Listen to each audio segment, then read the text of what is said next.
fire starter.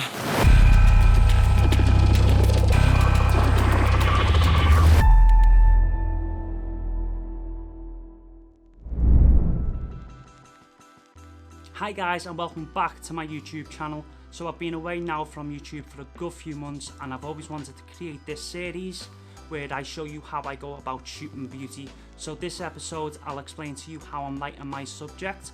Also, my makeup artist is going to give you a good insight into what she's creating, and then near the end of the video I'm going to show you my raw process and then bringing my image into Photoshop to be retouched. So the first episode of Shootlife is just me figuring out the format that I'd like to take in future videos. If you've got any suggestions, just comment below and I'll add it to the ideas I've already got jotted down, and I'll make sure that I will put it in the next future videos. Also, don't forget to subscribe, like and hit that notification bell so you get alerted for the next episode of Shootlife. I'm going to be using a large octabox behind my molar demi, which I'm going to demonstrate here. So the reason why I've got an octabox behind my beauty dish is I want to create a window light look that still has a bit of contrast that makes the skin pop a little bit more. That's why I've got a beauty dish that'll help catch the cheekbones a little bit more and create that bit of contrast that I really want, and also soften the shadows a lot more. That also helps with the model's skin. If the model hasn't got the best of skin, then it's always a good idea to add a little bit of a fill light that's large, like the octabox.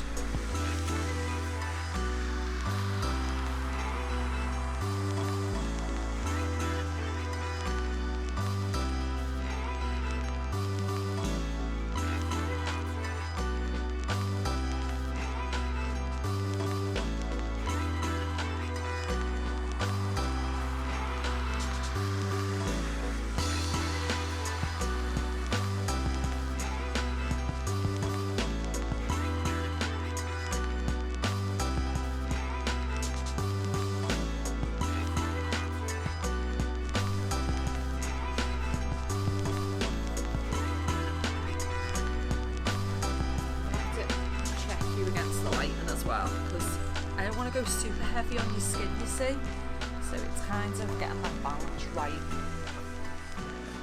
Hi, so we're on to the third look today, and what we're trying to achieve with this look is just a really modern take on a 1960s look.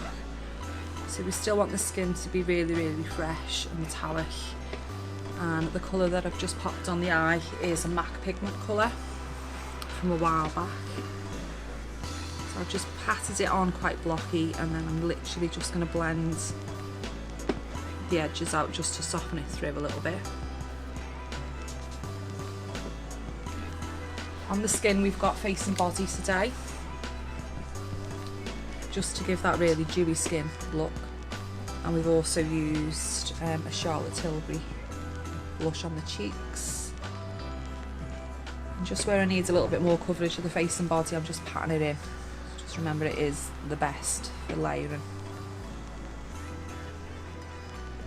And then just using the fingers. I'm going to finish this look off using quite a heavy mascara look on it, again just to give it that doughy eye look. And I'm going to change the lip up slightly as well.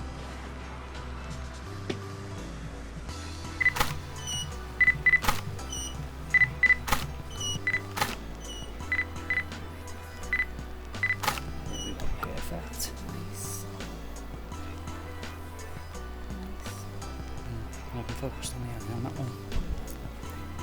That one I have.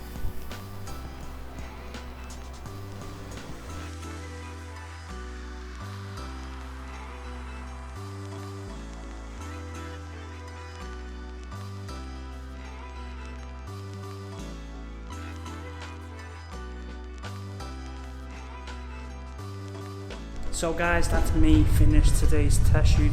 On my way home now to put the images onto my computer and start colouring. So we'll switch to that. So it's a few days after the test shoot, and over the weekend I've already gone through the images and chosen my favorite ones.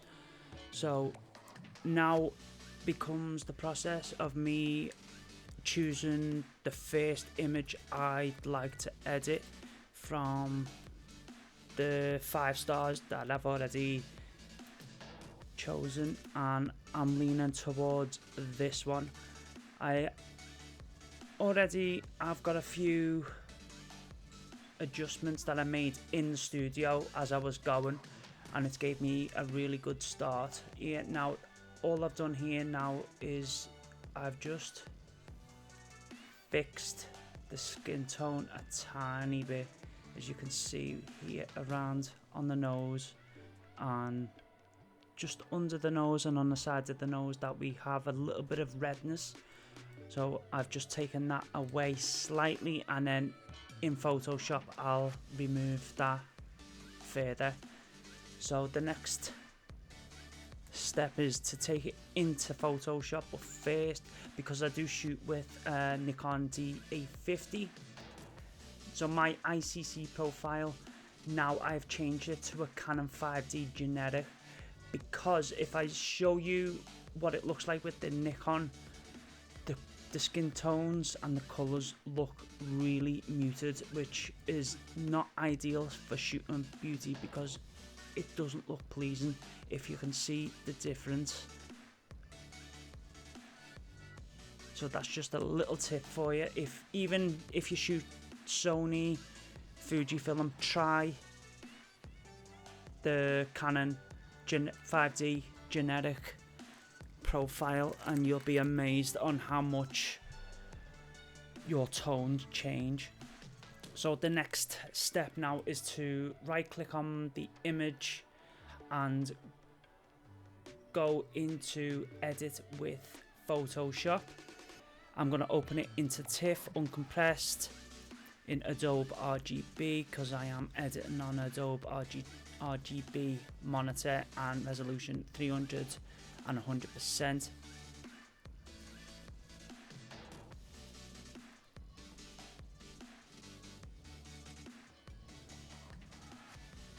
So my next step now is to analyze my image on where I want to start and what I want to do. Is I already notice a few imperfections that I'd like to remove. So if we zoom in, I'm just gonna go around, spot and see likes of this line here where the makeup has just filled in this line a little bit. I'm going to remove them little hairs, some nose hairs, where the concealer has piled up on your nose as well. I'm going to remove that as well. In the creases on the eyes, I'm going to just take them down slightly, remove some of the eye veins, some of the eyebrow hairs, fix the lips slightly.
So there you have it, guys. That's my retouching workflow.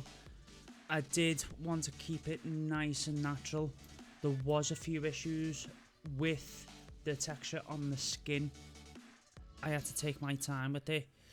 So there was a various of techniques that I used. It wasn't that difficult. It was just a bit of spot healing and a bit of clone stamp tool as well. So you just have to take your time with them issues, especially around the eye area where she did have quite a heavy bag, even though that we tried to minimize that in the studio. Also, the foundation or the concealer was sticking to her nose, which caused a bit of colour issues as well. We got rid of that quite easily with a empty layer, set a colour, and just pick the colour around it with a low % flow as we just coloured it in, and it keeps it nice and natural without overdoing it. So if you managed to watch to the end of this video, thank you. And please don't forget to subscribe, like and comment on this video, as I will be doing a lot more, and there will be a lot more coming in the near future. Hopefully soon, and I will not go on another 2-year break.